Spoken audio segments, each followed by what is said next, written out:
So hello all future nursing officers. आप सब कैसे हैं? आई होप आप सब अच्छे होंगे। तो and welcome back to my YouTube channel that is Sonia Roja vlogs. तो जो आज की वीडियो होने वाली है, वो वीडियो का जो टाइटल होने वाला है वो है कि कौन सा सब्जेक्ट कितना वेटेज रखता है। वेटेज हर सब्जेक्ट का पता होना ज़रूरी होता है। क्यों? क्योंकि हार्ड स्टडी तो मैटर करती है, लेकिन स्मार्ट स्टडी भी मैटर करती है। तो इसलिए मैं बोलना चाहूँगी कि आपको एटलीस्ट ये पता होना चाहिए कौन सा सब्जेक्ट और कौन सा सिस्टम कितना वेटेज का है। जैसे मैंने अपनी पहली जो वीडियो बनाई थी, माय प्रिपरेशन स्टोरी फॉर नॉर्सेट, उस पे इतने अच्छे व्यूज़ थे। वहाँ पे जितने भी मेडिकल एस्पिरेंट हैं, नर्सिंग एस्पिरेंट हैं, उन्होंने सब इतने अच्छे-अच्छे कमेंट किए थे कि उनके लिए जो मेरी वीडियो थी वो काफ़ी बेनिफिशियल थी। तो मुझे काफ़ी अच्छा लगा। और जो मेरी जो सेकंड वीडियो थी, वो उस पे भी बहुत अच्छे-अच्छे रिव्यूज़ आए, that is how to control negative marking. तो मुझे इतना अच्छा लगा कि मेरी वीडियो से एटलीस्ट जितने भी बच्चे, जितने भी मेडिकल एस्पिरेंट, नर्सिंग एस्पिरेंट जितने भी प्रिपरेशन कर रहे हैं, एटलीस्ट उनको मेरी वीडियो से बेनिफिट हो रहा है। ये मुझे काफ़ी अच्छा लगा। तो देखिए, जैसे मैंने आपको बताया कि वीडियो जैसे मैं आपके लिए बना रही हूँ, आपके लिए वो बेनिफिशियल हो रही है, वो चीज़ मेरे को भी अच्छा लगा कि आप लोगों के लिए हो रही है बेनिफिशियल। तो कहीं न कहीं ये चीज़ मेरे दिमाग में आई कि मुझे और वीडियो बनानी चाहिए, क्योंकि आप लोगों के इतने सारे कमेंट्स आए हुए थे कि मैम आप वेटेज के ऊपर वीडियो बनाओ। आप कौन-सा सब्जेक्ट कितना वेटेज रखता है, या फिर ईएसआईसी के लिए कौन-सी बुक ज़रूरी होती है। और बहुत से कमेंट्स थे। ये कमेंट्स मैं आपको लास्ट में बताऊँगी, और इसमें लास्ट में मैं आपको सारे कमेंट्स का आंसर दूँगी। तो आप मेरी वीडियो को लास्ट तक ज़रूर देखना। जैसे ही वीडियो को हम आगे बढ़ाते हैं, और मैं आपको बताती हूँ कि कैसे कौन-सा सब्जेक्ट कितना वेटेज रखता है। हमेशा आपको पढ़ने से पहले, जहाँ आप पढ़ते हैं आपकी स्टडी टेबल के आगे, आप एक पेपर पेस्ट कर सकते हैं, जिसमें आप एक ऐसे लिख सकते हैं कि जैसे एमएसएन है, एमएसए सामने लिख सकते हैं कि एमएसएन कितना स्कोरिंग है, पीडियाट्रिक है कितना स्कोरिंग है। ऐसे ही आप सिस्टम वाइज एमएसएन के, या फिर जैसे भी गायनी है, पीडियाट्रिक है, सेक्रेटरी है, ये सब आप एक पेपर पे पेस्ट करके अपने टेबल के सामने लगा सकते हैं। एटलीस्ट आपको ये दिखता रहे, आपको ये ध्यान रहे कि मुझे किस सब्जेक्ट को कितना टाइम देना है। तो मैं आपको ये ज़रूर बोलूँगी कि आप ये ट्रिक ज़रूर अपनाइएगा। तो ठीक है, जैसे ही मैंने आपको बताया ये पेपर पेस्ट करने वाली ट्रिक, ये बहुत ज़्यादा बेनिफिट मिलता है इससे। तो अब मैं आपको बताती हूँ कि हमारा कौन-सा सब्जेक्ट कितना वेटेज रखता है। या तो आप एक पेपर लीजिए, या फिर अपनी कोई भी फ्रंट वाली नोटबुक है, उस पे आप फ्रंट पे लिख लीजिए, और ताकि आपको वो दिखती रही वो चीज़। तो मैं आपको वही बताऊँगी। जैसे अ, जो हमारा एमएसएन होता है, एमएसएन सबसे ज़्यादा स्कोरिंग होता है। ये हमें जो नॉर्सेट में सबसे ज़्यादा जो क्वेश्चन देखने को मिलते हैं, वो हमारे जो क्वेश्चन होते हैं वो एमएसएन के होते हैं। बट एक चीज़ हमेशा याद रखें, जो एमएसएन, सेक्रेटरी, गायनोकोलॉजी, ये सारे सब्जेक्ट का वेटेज बहुत ज़्यादा होता है। लेकिन जो नॉर्सेट होता है, उसमें ज़रूरी नहीं है कि सेक्रेटरी का ही वेटेज ज़्यादा आ रहा है। अगर हमें बोला जाता है कि एमएसएन का वेटेज ज़्यादा आ रहा है, तो एमएसएन का ही वेटेज ज़्यादा आ रहा है। नहीं, ऐसा नहीं है। आप हमेशा जब भी नॉर्सेट का एग्ज़ाम देंगे, तो आपको एक चीज़ ज़रूर फेस करने को मिलेगी। कई बार आपको वो सबसे ज़्यादा इमेजेस देगा, या फिर सबको सबसे ज़्यादा वो थ्योरेटिकल पोर्शन देगा। तो नॉर्सेट का जो एग्ज़ाम पैटर्न होता है वो चेंज होता रहता है हर साल। ऐसा नहीं है कि नॉर्सेट हमेशा सेम ही पैटर्न का एग्ज़ाम देता है, ऐसा नहीं है।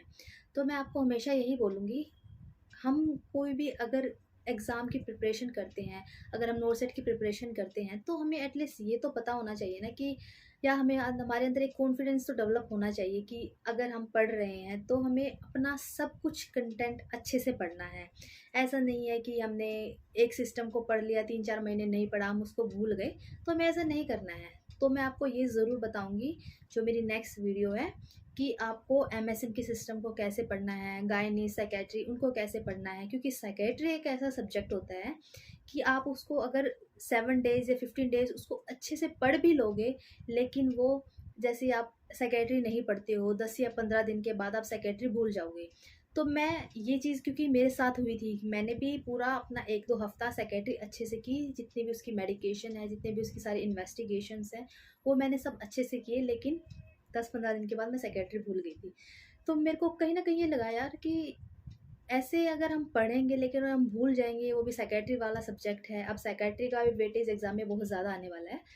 तो मुझे कुछ ना कुछ करना चाहिए। तो मैं आपको ये नेक्स्ट वीडियो में ज़रूर बताऊंगी कि हमें सेकेंडरी को या फिर और सब्जेक्ट को कैसे पढ़ना चाहिए। तो अब जो ये हमारी वीडियो है वो हमारी वीडियो है वेटेज वाली। तो हम वेटेज पे बात करते हैं कि कौन सा सब्जेक्ट कितना वेटेज रखता है। तो हमारी सबसे पहली बात आती है मेडिकल सर्जिकल नर्सिंग। जो मेडिकल सर्जिकल नर्सिंग होती है वो हमारी सबसे ज़्यादा मार्क्स की आती है। मेडिकल सर्जिकल जो नर्सिंग है वो हमारी 40 मार्क्स की आती है, क्योंकि एग्ज़ाम में पॉइंट मार्क्स भी बहुत मैटर करता है। तो जो मेडिकल सर्जिकल नर्सिंग है वो हमारी 40 मार्क्स की आती है। और जो हमारी इसमें हमारे जैसे मेडिकल सर्जिकल नर्सिंग में बहुत सारे सिस्टम होते हैं, टोटल हमारे 14 सिस्टम है। तो हमें ये चीज़ हमेशा याद रखनी है कि अगर एमएसएन के हम सिस्टम पढ़ रहे हैं तो एमएसएन के सिस्टम में मोस्ट इम्पोर्टेंट सिस्टम कौन सा है, सबसे ज़्यादा क्वेश्चन कौन से सिस्टम से पूछे जाते हैं। तो ये चीज़ हमारी सबसे ज़्यादा अच्छी होती है, स्कोरिंग होती है। जैसे हमारा कार्डियक सिस्टम है, कार्डियक सिस्टम हमारा 8 से 10 मार्क्स का आता है। कार्डियक सिस्टम में बहुत सारी चीज़ें होती है, जैसे कार्डियक सिस्टम में होती है हमारी इमेजेस होती है, ईसीजी इमेजेस होती है, वेरिएशन होती है। ईसीजी का क्वेश्चन तो एग्ज़ाम में आता ही आता है 1 या 2 3 मार्क्स का। और जैसे कार्डियक साइकिल है, सर्कुलेशन है, और जैसे कार्डियक मार्कर है, very very very important. Cardiac marker exam में बहुत ज़्यादा आते हैं। फिर आता है हमारा gastro intestinal system. Gastro intestinal system भी बहुत ज़्यादा मार्क्स का है। जो जीआईटी सिस्टम है वो है हमारा 10 to 15 मार्क्स का। आप देख सकते हैं कि जीआईटी सिस्टम कितने मार्क्स का है। जीआईटी सिस्टम बहुत ज़्यादा इंपॉर्टेंट सिस्टम है। फिर आता है हमारा नर्वस सिस्टम। जो नर्वस सिस्टम है हमारा, नर्वस सिस्टम हमारा 8 to 10 मार्क्स का है। देन उसके बाद आता है हमारा respiratory system. Respiratory system 6 to 7 marks का है। देन उसके बाद आता है हमारा एंडोक्राइन सिस्टम। एंडोक्राइन सिस्टम हमारा 6 to 7 मार्क्स का है। देन उसके बाद आते हैं हमारे फार्माकोलॉजी। फार्माकोलॉजी में कम से कम 1 या 2 क्वेश्चन तो आता ही आता है। आप फार्माकोलॉजी के लिए मैं आपको एक चीज़ ज़रूर बताऊंगी। फार्माकोलॉजी आपको अलग से पढ़ने की ज़रूरत नहीं है। फार्माकोलॉजी को आप, जैसे आप कोई भी सिस्टम पढ़ रहे हैं, जैसे मैं आपको बताती हूँ, कोई भी एमएसएन है, एमएसएन में आप कार्डियोवास्कुलर सिस्टम पढ़ रहे हैं, तो कार्डियोवास्कुलर सिस्टम है। आप ऐसा नहीं है कि उसकी मेडिकेशन आप अलग से उसको सोच रहे कि हम फार्माकोलॉजी में पढ़ेंगे, नहीं, ऐसा ना करें। जो आपकी जो फार्माकोलॉजी है, जैसे मेडिकल सर्जिकल नर्सिंग है, ये सिस्टम आप पढ़ रहे हैं, कार्डियोवास्कुलर सिस्टम पढ़ रहे हैं, तो आप उसके साथ फार्माकोलॉजी इसके साथ ही कवर करना। तो वरना आपको, अगर आप फार्माकोलॉजी अलग से पढ़ोगे, फार्माकोलॉजी के लिए अलग से टाइम लोगे, तो आपके वो एक सब्जेक्ट भी एक अलग से बन जाएगा आपका। लेकिन आपको कहीं ना कहीं एक दिमाग में चीज़ रहती है कि मेरा फार्माकोलॉजी सब्जेक्ट भी रहता है। तो मैं आपको यही बोलूँगी कि आप जैसे ही सिस्टम पढ़ रहे हैं या फिर आप कोई भी सब्जेक्ट पढ़ रहे हैं, तो आप फार्माकोलॉजी सब्जेक्ट को साथ साथ कवर करते रहिए, क्योंकि फार्माकोलॉजी बहुत ज़्यादा इंपॉर्टेंट है। और आप साथ साथ कवर करोगे तो कॉन्फिडेंस भी बना रहेगा आपका कि मेरी फार्माकोलॉजी भी कवर हो चुकी है। देन उसके बाद जो हमारे अदर सब्जेक्ट्स आते हैं वो आते हैं हमारे मैथ्स, जीके, रीजनिंग, कंप्यूटर। और अदर सब्जेक्ट जो है हमारे microbiology, nutrition, biochemistry, research and management. आप, जैसे मैंने आपको बताया, अपने पेपर पे ज़रूर लिखेगा। वैसे मैं आपको ये जो मैंने अपनी पीपीटी बनाई है ये मैं आपको वीडियो में ज़रूर डालूंगी, आप उससे भी देख के लिख सकते हैं। लेकिन मैं इसको साथ साथ आपको ये बता रही हूँ कि आपको इसको पढ़ना कैसे है, ठीक है। जैसे अब मैंने आपको बताया कि जो फार्माकोलॉजी है वो 3 से 4 मार्क्स की है। फार्माकोलॉजी आप सिस्टम के साथ साथ कवर करें, ऐसा नहीं है आप उसको बाद में पढ़ें। क्योंकि इसका पढ़ने का आपको एक फ़ायदा बताऊंगी, क्योंकि जो फार्माकोलॉजी जो होती है उसकी जो मेडिकल जितनी भी मेडिसिन होती है उनका कहीं ना कहीं जो मैकेनिज्म ऑफ एक्शन होता है वो कहीं ना कहीं एमएसएन के साथ होता है। तो आपको कोरिलेट करने में बहुत ज़्यादा आसानी रहेगी। फिर आता है हमारा माइक्रोबायोलॉजी। माइक्रोबायोलॉजी 1 से 2 मार्क्स की आती है। न्यूट्रिशन 2 से 3 मार्क्स का आता है। न्यूट्रिशन का क्वेश्चन आता ही आता है।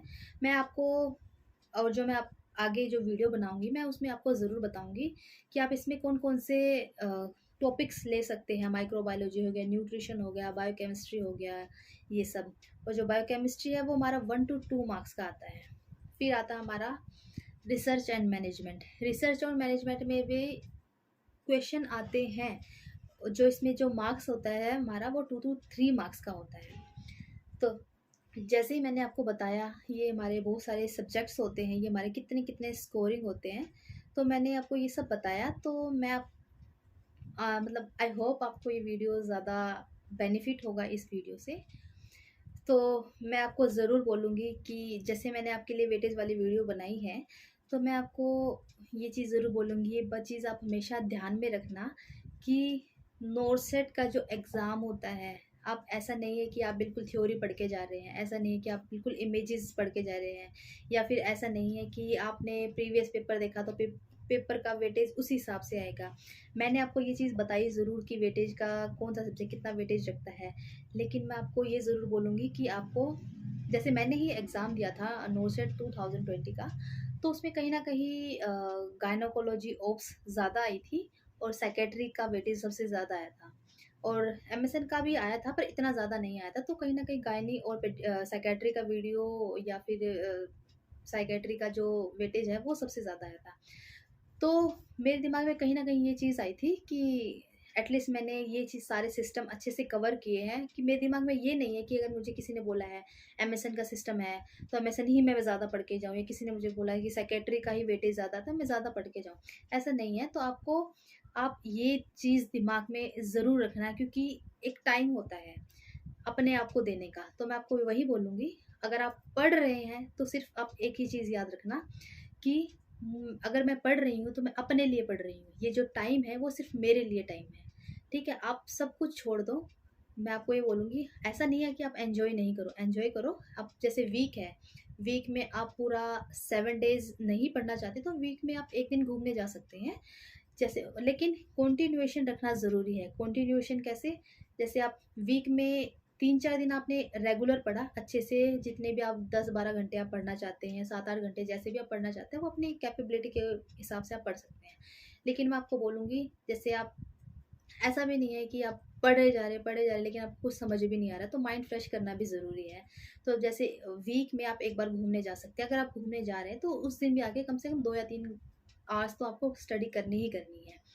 तो मैं आपको ये ज़रूर बोलूँगी, ठीक है? तो आप मेरी इस वीडियो को अच्छे से देखना, और आपको बेनिफिट ज़रूर मिलेगा मेरी वीडियो से। और आप मेरी जो वीडियो अब जो नेक्स्ट आएगी वो इम्पोर्टेंट क्वेश्चन वाली होगी, और कि नेक्स्ट जो वीडियो होगी वो हमारी बहुत सारी इम्पोर्टेंट वीडियोस होंगी, उसमें बहुत सारे इम्पोर्टेंट क्वेश्चन ज़रूर होंगे। तो आप मेरी वीडियो को ज़रूर देखना। तो अब बात आती है कि जितने भी नर्सिंग एस्पिरेंट हैं उन्होंने बहुत सारे कमेंट्स किए थे, तो मैं उनके कमेंट्स का आंसर ज़रूर देना चाहूँगी। तो मुझे किसी ने कमेंट किया है कि मैम जीके के लिए कौन सी बुक पढ़नी चाहिए? देखो, जीके जो सब्जेक्ट होता है उसके लिए ऐसी कोई भी स्पेसिफिक बुक नहीं है कि इसी बुक से आएगा, ऐसा कुछ नहीं है। जीके आप, जैसे मैंने नोट से 2020 दिया, उसमें जो एयर प्योरीफायर था उसका क्वेश्चन था। तो आप समझ सकते हैं कि जीके आप थोड़ा-सा जो आस-पास जो करंट अफ़ेयर्स है वो सब पढ़ सकते हैं। जैसे जितनी भी स्कीम वगैरह आती हैं, तो आप ये सब चीज़ें थोड़ा माइंड को कॉन्शियस रखें, ये सब चीज़ें आप थोड़ा एक्टिव रखें। वैसे जीके के लिए ऐसी कोई स्पेसिफिक बुक नहीं है कि आपको जीके के लिए वही बुक पढ़नी है। उसके बाद जो कमेंट था, मैम कब एग्ज़ाम आएगा 2022 का? हाँ, बिल्कुल, नोरसेट 2022 की डेट आ चुकी है, सितंबर में एग्ज़ाम है।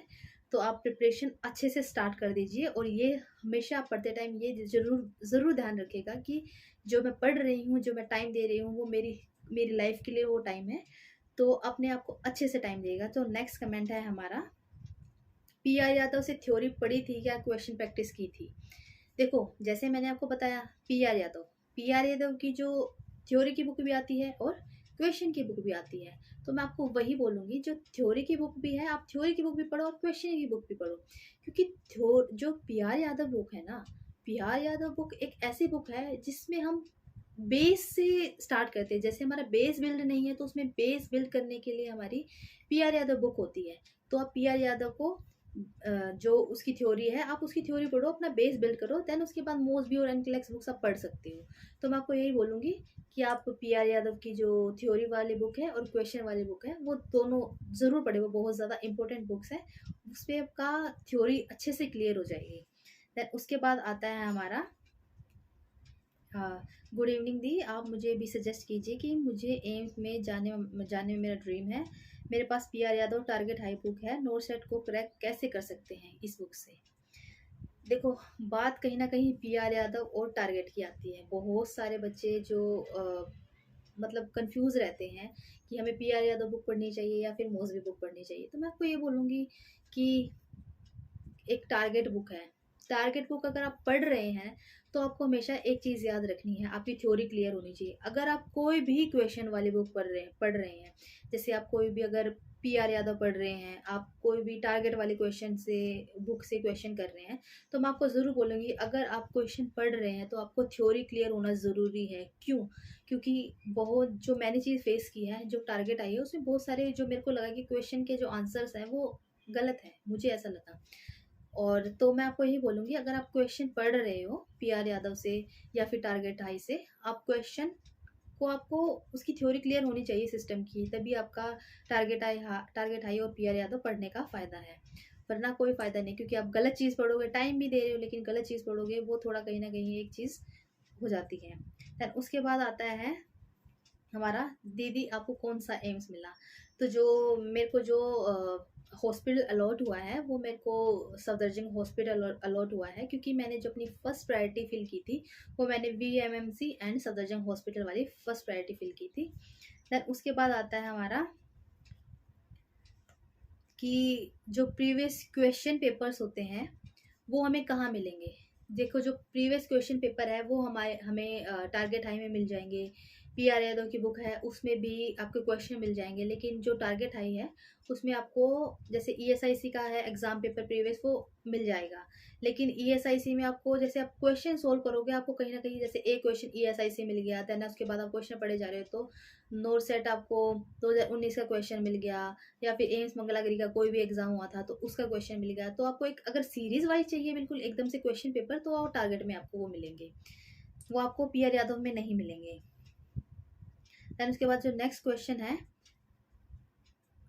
कि एक ने मुझे जो कमेंट किया था कि मैम मेरी 30 एज हो गई है लेकिन मेरा सिलेक्शन नहीं हो गया है, तो मेरे को क्या करना चाहिए। तो मैं उसको ये बोलूँगी, देखो अगर आप जनरल कैटेगरी से हैं और आपकी एज 30 हो गई है, तो आप फॉर्म नहीं भर सकते हैं।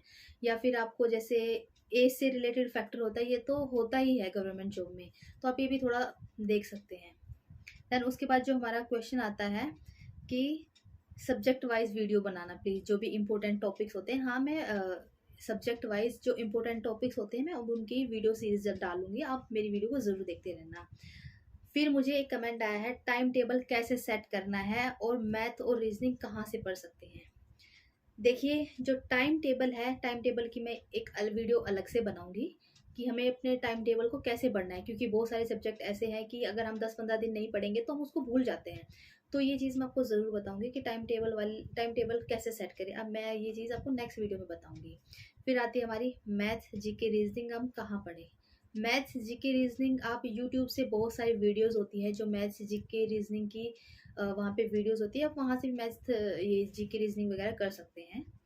देन उसके बाद आता है हमारा, मेरे पास पीआर यादव है फर्स्ट वॉल्यूम, सेकंड वॉल्यूम, तो ये पीआर यादव बुक सही है क्या नोट सेट के लिए। तो मैं बोलूँगी हाँ, पीआर यादव और जो वॉल्यूम फर्स्ट एंड सेकंड वो सही है। आप उनको जैसे अगर कोई भी पीआर यादव की कोई भी लेटेस्ट मतलब लेटेस्ट कोई भी एडिशन आता है, तो आप लेटेस्ट एडिशन ज़रूर खरीदें, क्योंकि उसमें बहुत सारे जो प्रीवियस क्वेश्चन होते हैं वो ऐड होते हैं।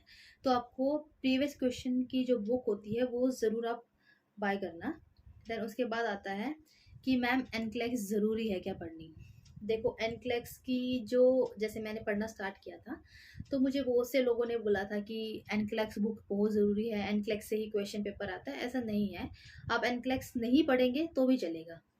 लेकिन जैसे मैं आपको बोलूँगी कि जैसे देखो, गवर्नमेंट जॉब का एग्ज़ाम है, नोट सेट है, ऑल इंडिया लेवल पे ये एग्ज़ाम होता है। तो मैं आपको बिल्कुल भी सजेस्ट नहीं करूँगी कि आप बिल्कुल ही एनक्लेक्स ही पढ़ें, आप बिल्कुल ही मोस्टबी ही पढ़ें, ऐसा नहीं है। आप देखो, जैसे बहुत सारी बुक्स हैं, मेरे पास टारगेट हाई थी, ठीक है, मेरे पास एनक्लेक्स थी, मेरे पास मोस्टबी की सिर्फ क्वेश्चन वाली, जो मैंने क्वेश्चन की फ़ोटो कॉपी कराई थी सिर्फ वो थी, और मेरे पास पीआर यादव ये सब थी। तो जैसे मैंने आपको बताया था कि मैंने सबसे पहले अपनी पीआर यादव वगैरह की क्वेश्चन वगैरह की, 1 लाइनर क्वेश्चन थे, 2 लाइनर क्वेश्चन मैंने पीआर यादव से सोल्व किए। देन उसके बाद मैंने एनक्लेक्स वगैरह पढ़ी। तो जितने भी एमएसएन होते हैं उसमें बहुत सारी चीज़ें होती है, गायनेकोलॉजी है, साइकेट्री है, ओब्स है, तो इसमें कुछ टॉपिक जैसे एनक्लेक्स में अच्छा दिया हुआ है, कुछ टॉपिक टारगेट हाई में अच्छा दिया हुआ है, और कुछ टॉपिक हमारा मोसबी में अच्छा दिया हुआ है, कुछ टॉपिक हमारा पी आर यादव में अच्छा दिया हुआ है। तो मैं आपको यही बोलूँगी, आप बुक खरीदो, लेकिन आप टॉपिक को देख के पढ़ो, कौन सी बुक में कौन सा क्वेश्चन अच्छे से दिया है, कौन सी बुक में कौन सा टॉपिक को अच्छे से एक्सप्लेन किया हुआ है। ऐसी कोई भी स्पेसिफिक बुक नहीं है कि एनक्लेक्स ही पढ़नी है, आपको मोसबी ही पढ़नी है। आपको ये देखना है कि आपको कौन सा जो टॉपिक है किस में अच्छे से एक्सप्लेन दिया हुआ है, ये चीज़ आपको ज़रूर देखनी है। देन उसके बाद आता है हमारा मैम मैं फाइनल ईयर्स में हूँ तो मुझे क्या करना चाहिए। देखो, अगर आप 4th ईयर फाइनल ईयर में हैं तो आप अपनी प्रिपरेशन अच्छे से करो, और जो प्राइवेट सेक्टर है मैं आपको बोलूँगी अभी ना ज्वाइन करो तो ज़्यादा अच्छा है। क्यों? क्योंकि अगर आप एक बार प्राइवेट सेक्टर में ज्वाइन कर लेते हो तो आपका माइंड कहीं ना कहीं एक जॉब की तरफ ही रहता है, आप पढ़ाई में इतना कंसंट्रेशन नहीं कर पाते हो। तो मैं आपको बोलूँगी तो ज़्यादा अच्छा फाइनल ईयर में हो तो अपनी जॉब की प्रिपरेशन करो, वो आपके लिए बेस्ट है। देन उसके बाद आता है हमारा MCQ के लिए कौन सी बुक बेस्ट है, पी आर यादव या कौन सी बेस्ट है। तो मैं आपको ये बोलूँगी, अगर आपको MCQ की कोई भी छोटी बुक लेनी है तो आप वो पी आर यादव बुक ज़रूर पढ़े, क्योंकि पी आर यादव इतनी अच्छी बुक है, उसमें इतने अच्छे से बेस क्लियर हो जाएगा। उसमें 1 liner question, 2 liner, 3 question liner बहुत अच्छे से दिए हुए हैं। तो क्वेश्चन के लिए अगर आपको सबसे पहले पढ़ना है तो पी आर यादव पढ़ना है आपको। पी आर यादव जैसे ही आपकी पी आर यादव अच्छे से हो जाती है, एक दो बार, दो या तीन बार, तो उसके बाद आप एनक्लेक्स की और मोसबी वाले क्वेश्चन पढ़ने हैं। ऐसा नहीं है कि आप सिर्फ पी आर यादव पढ़ने हैं, आपको पी आर यादव के साथ साथ जैसे आपकी पी आर यादव की क्वेश्चन खत्म होते हैं देन उसके बाद आप मोसबी और एनक्लेक्स की बुक के क्वेश्चन आपको पढ़ने हैं। देन उसके बाद आता है हमारा कि मैम मेरा कास्ट सर्टिफिकेट नहीं है तो मैं नोसेट का फॉर्म भर सकती हूँ। जनरल कैटेगरी से एमपी में नोसेट का फॉर्म कब भरा जाता है? तो मैंने आपको बताया ऐसा कुछ नहीं है कि एमपी में ही नोसेट का फॉर्म अलग से आता है, ऐसा नहीं है। जो जो नोरसेट का फॉर्म होता है वो ऑल ओवर इंडिया होता है, जिसमें हमारे 4 सेंट्रल हॉस्पिटल भी होते हैं और जो हमारे 18 एम्स होते हैं वो भी होते हैं। तो नोरसेट की जो एम्स मैंने बताई चुकी है कि 11 सितंबर में जो एग्ज़ाम है उसकी डेट ऑलरेडी आ चुकी है, लेकिन ये भी हो सकता है कि एग्ज़ाम आपका जल्दी भी हो सकता है, लेट भी हो सकता है, लेकिन अपने आप को प्रिपरेशन अपनी अच्छी रखना।